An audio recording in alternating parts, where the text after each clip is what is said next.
Será que vai chover? É uma pergunta simples, não é?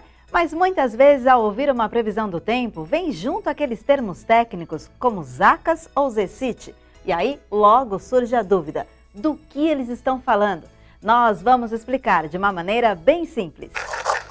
Primeiro, para não confundir mais esses fenômenos da meteorologia. Um acontece perto da costa norte do Brasil e o outro atravessa o país. Lembre-se dessa cruzadinha. O fenômeno que acontece em cima é a zona de convergência intertropical, ou a chamada Zecite. E o fenômeno que se forma sobre o Brasil é a zona de convergência do Atlântico Sul, chamada de Zacas. Quando existe a influência dos fenômenos, é fácil identificar em imagens de satélite.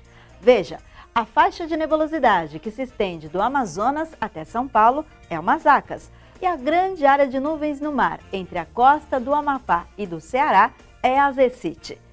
A Zecite é uma grande zona de instabilidade que oscila para norte e para sul, dependendo da época do ano, sempre perto da faixa equatorial do globo terrestre.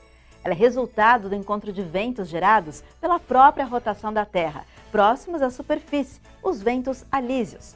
Entre fevereiro e maio, a Zecite fica mais próxima da costa norte do Brasil, época de chuva entre o Rio Grande do Norte e o Amazonas. Em alguns anos, a Zecite desce mais e pode levar chuva para o sertão da Paraíba, do Ceará e do Piauí.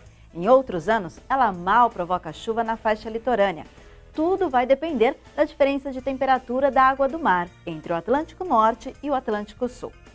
Já a Zacas atua geralmente entre as regiões Norte e Sudeste, às vezes um pouco mais para baixo e às vezes um pouco mais para cima. Para uma Zaca se formar, é necessária uma frente fria, bloqueada sobre o sudeste, alimentada pela umidade que vem da Amazônia em altitude, formando assim um grande corredor de umidade de nuvens carregadas. Para ser Zacas, é preciso que este processo dure pelo menos 4 dias. Já quando uma frente fria fica parada por menos de 4 dias, os meteorologistas chamam o fenômeno de outro nome, a ZECOU, Zona de Convergência de Umidade.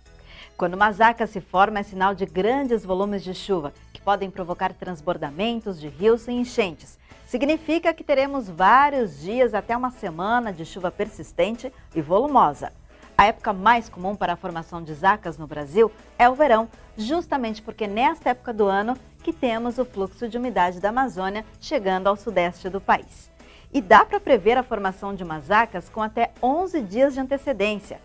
Para quem não é meteorologista, é difícil entender todas as linhas de um modelo meteorológico. Mas olha só, são essas linhas e números que indicam a circulação dos ventos, a diferença de pressão, a variação de temperatura e de umidade, o volume de chuva e que vão contar para o previsor que uma Zacas ou uma Zecite irá influenciar o tempo no Brasil num determinado período. Agora você já sabe, quando ouvir falar desses fenômenos, vai saber o que são, onde eles atuam no Brasil e o que provocam. Dúvidas e sugestões, fale com a gente pelo endereço explicandotempo@climatempo.com.br ou pela hashtag Explicando Tempo. Até a próxima!